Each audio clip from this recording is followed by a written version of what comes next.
A very busy final Saturday of campaigning as George Bush and John Kerry crisscrossing the battleground states. Al Jazeera says it received the latest bin Laden video at its office in Pakistan's capital. A Palestinian diplomat now says doctors have ruled out leukemia as they treat Yasser Arafat in France. Police charge a Middletown, New York man with DWI in connection with an accident that left a woman critically injured in the Bronx last night. On AccuWeather, meteorologist Carrie Schwendithammer. Temperatures over the next couple of days will be on the mild side of normal.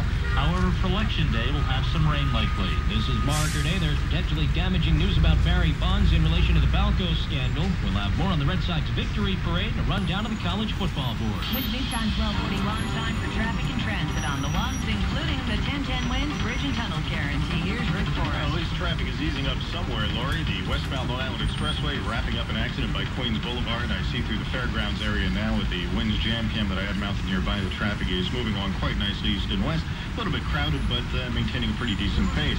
Unfortunately, we still have big backups in Brooklyn on the westbound side of the BQE. All lanes remain closed because of a serious accident by the Manhattan Bridge this morning. All traffic being detoured off on Tillery Street until further notice.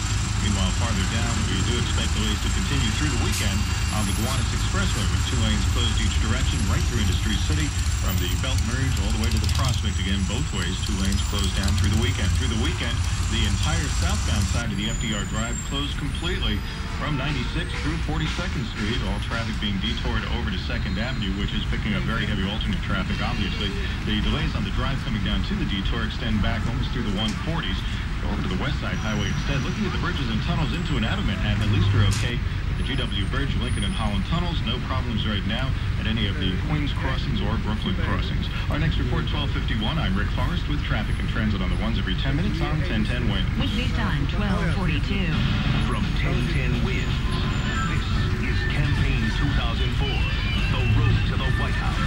And this is it, the final weekend of campaigning before Tuesday's vote. And President Bush and Senator Kerry have jam-packed schedules that have them, their running mates, and families traveling the nation for the next 3 days. The Bush twins are expected to make campaign appearances in New Jersey today, as is Senator Hillary Rodham Clinton. Senator Kerry will be in Wisconsin, Ohio, and Iowa, where rocker John Bon Jovi will be on hand. President Bush hits the stump in Michigan, Wisconsin, and Minnesota. And the president used his weekly radio address today to once again attack the senator. Senator Kerry says September the 11th didn't change him much, and his policies make that clear. He says the war on terror is primarily an intelligence and law enforcement operation.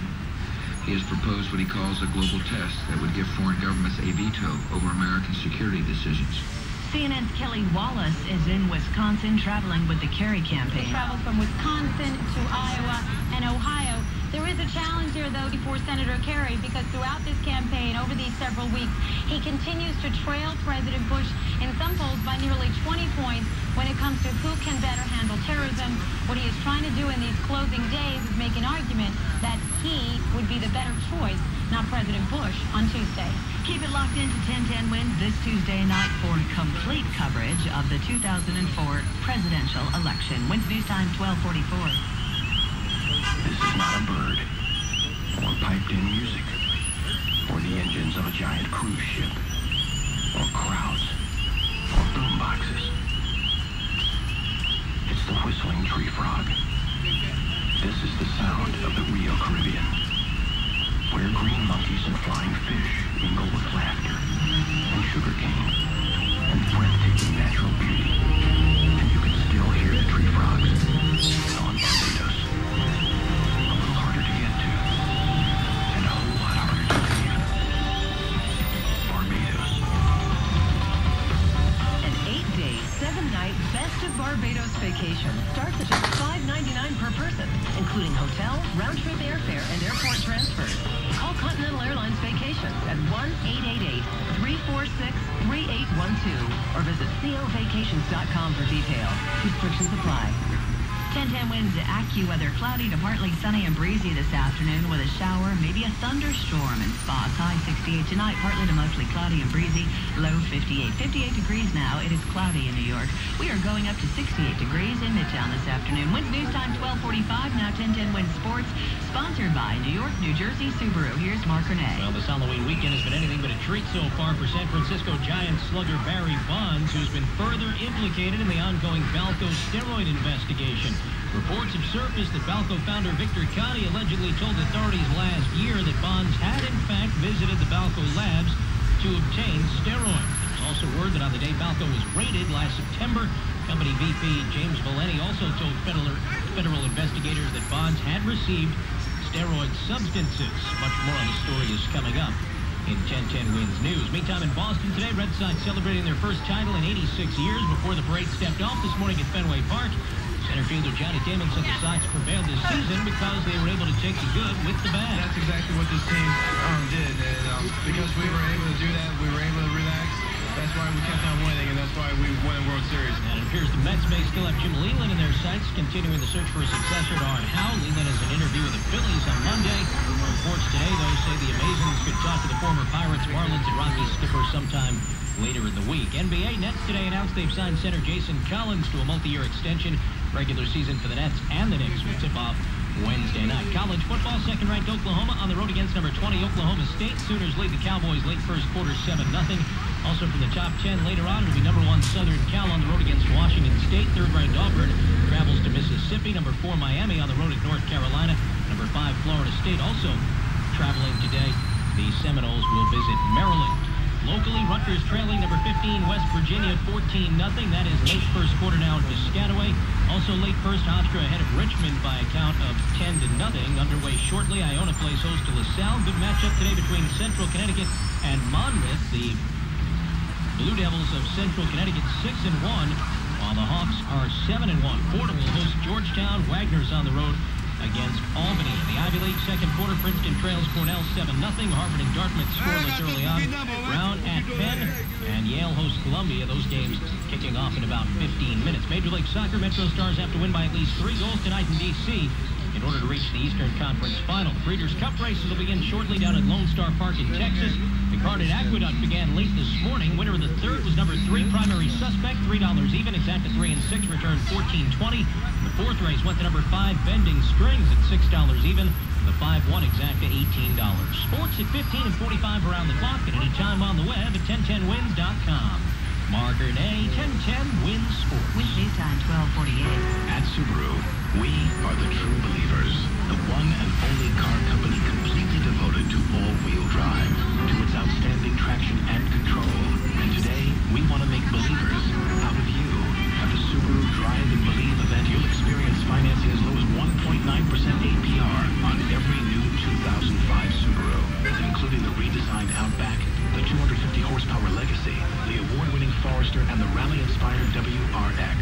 Or choose sign and drive lease or special balloon financing offers on select models with no first payment, no down payment, and no security deposit. It's the Subaru Drive and Believe event, now through November 1st. Hurry in. Get to your local Subaru dealer today so that you too can drive and believe. Length of contract is limited. Not all customers will qualify. Subject to credit and insurance approval. Tax title license and registration fees to assigning. Take delivery from dealer stock by 11/104. See participating dealer. Call 1-800-WANT-AWD for details. Cannot be combined with any other incentive. 58 degrees now. It is cloudy in New York. We are going up to 68 degrees in Midtown with a chance of a shower, maybe a thunderstorm this afternoon. Wind news time 12:49. Get it first. Get it fast. Get it now. On New York's breaking news station, 1010 Wins. All news, all the time. Osama bin Laden's latest videotape made its way to Al Jazeera television the way the others have. Someone dropped it off. That's what the Arab Satellite Network says about the latest one, which was left at its office in Pakistan's capital, Islamabad. Correspondent Kate Bowie has overseas reaction. Experts analyzing Osama bin Laden's video message believe he's trying to influence the U.S. election. One says he wants Americans to vote for John Kerry. Many others believe the broadcast could have the opposite effect. Websites devoted to Muslim extremism say the tape is proof bin Laden lives. Is a slap at America. U.S. intelligence officials believe the tape was made recently. Wins news time 12:50. After Arafat's illness, apparently remains a mystery. A Palestinian envoy told reporters in Paris today that doctors have ruled out leukemia. But earlier, another top Palestinian said there was a strong possibility that Arafat did indeed have the blood cancer. 1010 Wins Middle East correspondent Jay Bushinsky has more. The Palestinian political elite has begun to work out interim arrangements for the duration of Chairman Yasser Arafat's absence due to urgent medical treatment in France. Executive authorities invested in Mahmoud Abbas, a former prime minister and secretary general of the Palestine Liberation Organization. Abu Mazen, as Abbas is called, will be responsible for the implementation of all Palestinian government decisions. The Palestine Liberation Organization Central Committee under Abu Mazen's chairmanship also empowered incumbent Prime Minister Ahmed Kuray, popularly known as Abu Allah, to take charge of security forces. Responsibility for financial matters was left to Arafat for now. Jay Bushinsky, 10 Wins in Jerusalem. A 54-year-old woman is fighting for her life after being run down by an alleged drunk driver in the Bronx. It happened last night in the Morris Heights section when police say 39-year-old Victor Serra of Middletown, New York, lost control of his Honda and slammed into the woman. He was driving on Plimpton Avenue at 170th Street. The woman suffered head injuries. She is in critical condition at Lincoln Hospital. Sarah has been charged with a DWI. Wins News Time 1251, time for traffic and transit on the ones, including the 1010 Wins Bridge and Tunnel Guarantee. Sponsored by Good Life TV Network. Here's Rick Forrest. Lori, we're going to start first at the 1010 Wins Transit Desk because of deteriorating weather conditions at Newark Liberty Airport. The officials there tell us they're seeing